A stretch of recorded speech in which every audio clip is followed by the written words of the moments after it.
Bismillahirrahmanirrahim.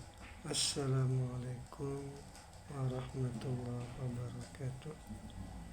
Alhamdulillahirabbil alamin.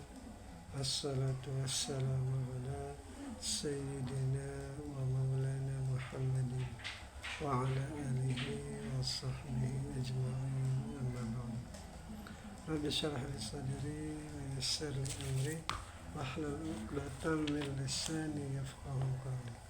Teman-teman, adik-adik para pecinta kitab berbahasa Arab, alhamdulillah kita dapat melanjutkan belajar membaca sekaligus belajar memahami dan menerjemahkan kitab Al-Aqidah Al-Islamiyah, itu akidah, dasar-dasar akidah di dalam agama Islam, karangan dari Syekh Basri bin Haji Marghubi, seorang ulama dari Indonesia. Alhamdulillah, kemarin kita sudah selesai membahas tentang ma'rifatullah, yaitu mengenal Allah dengan sifat-sifatnya, sifat-sifatnya yang wajib, yang mustahil, dan yang jaiz. Nah, sekarang kita ke ma'rifatul Rasul.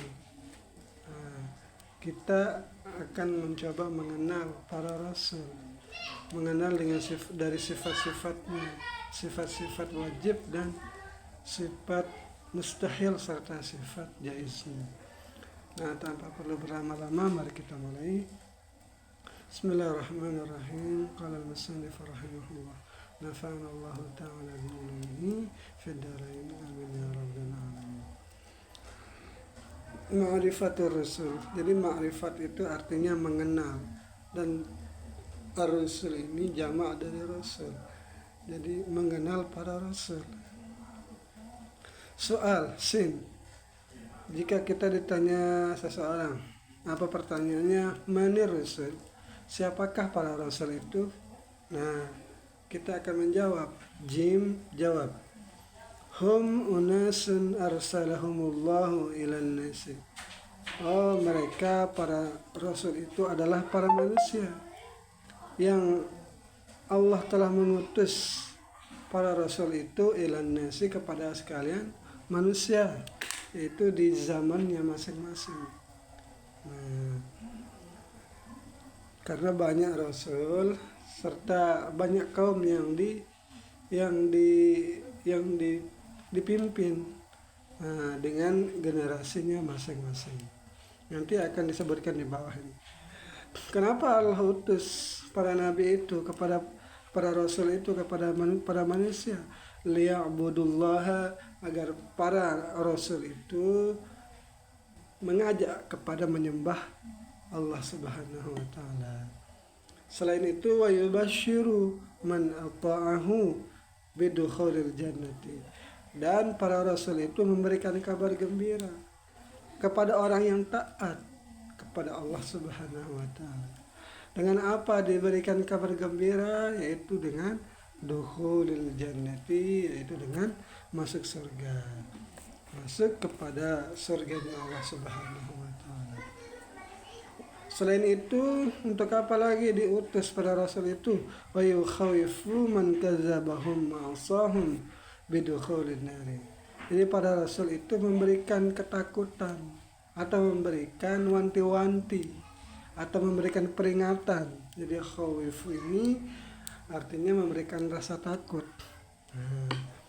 Itu maksudnya memberikan peringatan kepada siapa? Kepada orang yang ingkar kepada para rasul. Wa asahum, dan yang bermaksiat kepada rasul. Dengan apa mereka diberikan ancaman? Bidukhulin nari, dengan masuk kepada api neraka. Wa qala ta'ala, dan Allah berfirman, wa ma nursilul mursalina illa mubashirina wa mundhirina, dan tidaklah kami mengutus para rasul itu kecuali sebagai pembawa kabar gembira dan sebagai pemberi peringatan. Seperti itu adalah para rasul. Mereka itu adalah manusia, sama seperti orang-orang yang dipimpinnya, yaitu manusia juga, tetapi manusia yang Allah sudah pilih mereka itu. Nah, nanti ada sifat-sifatnya kenapa Allah memilih mereka. Lanjut ke pertanyaan selanjutnya. Sin soal mal farqu bainar rasuli wan nabi. Bermula apakah itu perbedaan di antara rasul dan nabi? Apa sih perbedaannya rasul dan nabi itu? Jim jawab. Ar-rasulu insanun awhallahu ilaihi bi syar'in liyuballighahu lil khalqi. Rasul itu adalah seorang manusia yang telah Allah wahyukan kepadanya itu dengan diberikan satu syariat. Yang syariat itu seorang rasul itu bertugas untuk liyuballighahu lil khalqi, untuk menyampaikannya kepada semua makhluk atau semua orang-orang yang dipimpinnya. Itu adalah rasul. Fa illam ya'murhu bitablighi fa huwa nabiyyun. Maka jika tidak diperintahkan untuk menyampaikan satu syariat baru, fa huwa nabiyyun, maka dia itu adalah nabi. Nah, itu perbedaan antara rasul dan nabi. Seorang rasul diberikan satu syariat, yang syariat itu diperintahkan oleh Allah untuk menyampaikannya. Begitu juga dengan nabi. Tetapi dia itu sama-sama diutus oleh Allah, tetapi nabi itu tidak diberikan syariat baru. Hanya dia itu menyampaikan syariat sebelumnya yang belum dihapus lah gitu. Syariat yang masih berlaku dengan syariat nabi sebelumnya.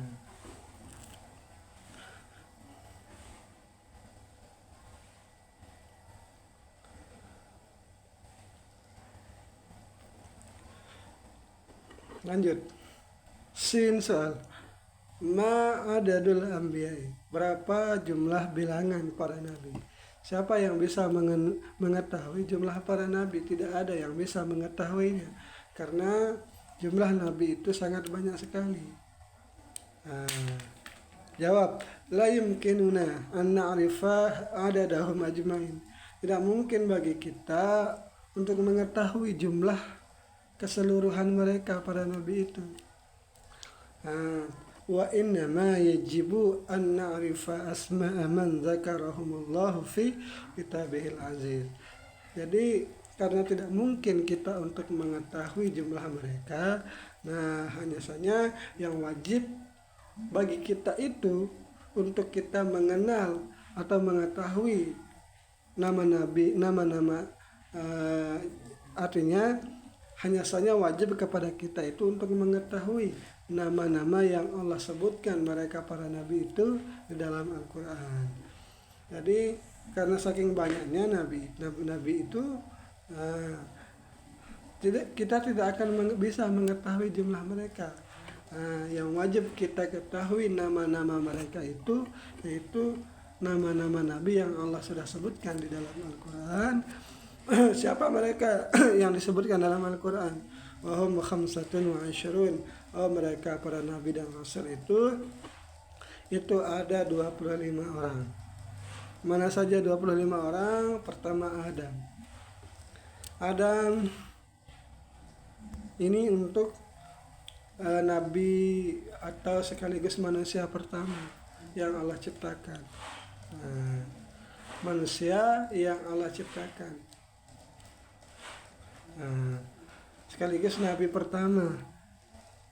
Selanjutnya Idris ini nama nabi selanjutnya yang disebutkan oleh Allah. Kisahnya itu bahwa Nabi Idris ini adalah orang yang pertama kali menggunakan pulpen, yang pertama kali mencatat ilmu lah gitu. Mungkin namanya juga ini berasal dari Darasa Idris ini. Jadi dia itu nabi yang cerdas lah gitu. Jadi kisah-kisah nabi itu banyak saya sebutkan di kitab-kitab Qasasun Nabiyyin, di video, di playlist yang lain. Jadi kalau teman-teman mau mendengarkan kisah-kisah para nabi, sudah saya buatkan videonya di Qasasun Nabiyyin. Nah, itu kitab yang dikarang oleh Ali An-Nadawi, seorang ulama dari India. Nuh ini sudah terkenal namanya, Nabi Nuh, yaitu nabi yang terkenal dengan banjir yang melanda kaumnya dan perahunya yang besar. Hud ini keturunannya Nabi Nuh, yang kaumnya itu bernama kaum Ma'ad. Lalu Allah berikan hukuman lah, itu azab. Lalu Nabi Saleh ini nabi yang kaumnya itu bernama kaum Samud, terkenal dengan unta yang keluar dari batu. Lanjut, Nabi Ibrahim Abul Anbiya, ini bapaknya para nabi. Nabi Lut ini kalau nggak salah keluarganya Nabi Ibrahim juga, ini Nabi Lut ini. Nah, lalu Ismail anaknya Nabi Ibrahim. Nabi Lut ini terkenal dengan kaumnya bernama kaum Sodom. Lalu Nabi Ismail keturunannya Nabi Muhammad SAW, satu-satunya yang menjadi satu-satunya keturunan Nabi Ismail gitu, yang menjadi nabi di Arab, sekaligus sebagai penutup para nabi sallallahu alaihi wasallam.